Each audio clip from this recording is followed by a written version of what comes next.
Adrienne Elliott. I'm originally from Canada, but we live in Gulfport, Mississippi.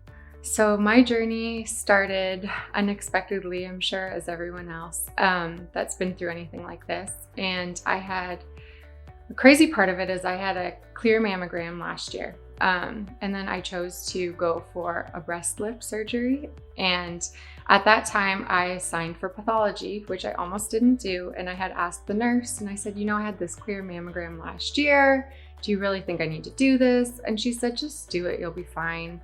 So at my 1 week post-op of that surgery to get checked is when the surgeon told me that I had breast cancer in my right breast. So obviously I was extremely shocked because I had been there for an elective surgery. And so my world just kind of stopped and shook, but everything happened really quickly after that. Part of my journey too is that my mom had breast cancer last year, but I had a different type. And so that was interesting to find out, something that I had no idea about, how many different types of breast cancer there were. And she actually did genetic testing and she did not carry the gene. So, which I actually did too, and I don't have it either, which is great because we have 3 little girls. But it's just interesting to know that you can have a different type of cancer than somebody that might have had it in your family, which is even more of a reason to get checked.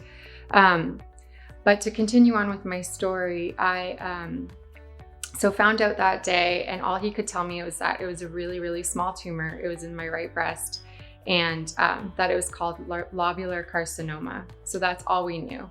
After that, I met very, very quickly with an oncologist. And she basically laid out 2 options for me. One was a lumpectomy with radiation, and the other was to do a bilateral mastectomy. And because I just had the surgery, I was extremely shocked. But 3 weeks later, my decision was to do the bilateral mastectomy. And so it just was sort of a clear answer to me that it would be out of my body and they could find out the best solutions for moving forward and any possible treatment to be a strong mama for as long as I could. So that's the decision that my family made. My strength, that's a very good question. It's one of those things where when you find out, you don't know what you're going to do next, or who to talk to, or how to tell people, or when to tell people. And so my husband 100% was the first person that I called. So family is an easy answer for sure. Also, I reached out to other women that I knew that had experienced breast cancer, and that was huge because they just had advice that they could share on, the side that most people don't know, or the different types of cancer, or how they found out, and if they're spread, and all the things that I may not have known that were coming. So that was huge. And then of course, friends and the community was incredible.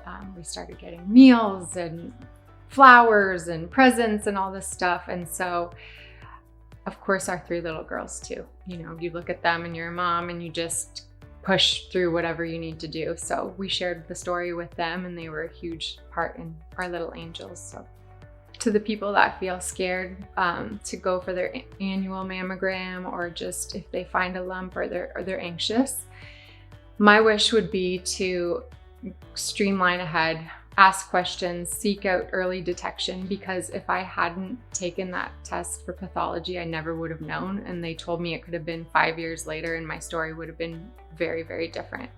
And so to share that message and to just, you might be afraid, but just do it. Have somebody go with you, just reach out and tackle it head on, and you could have a great story like I did. I had the best care team.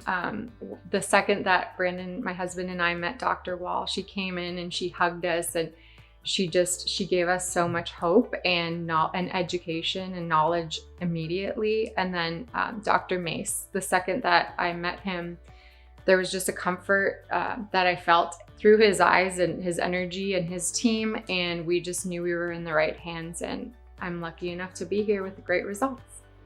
So when I first found out, of course, I didn't know what to do. I started reaching out to different people.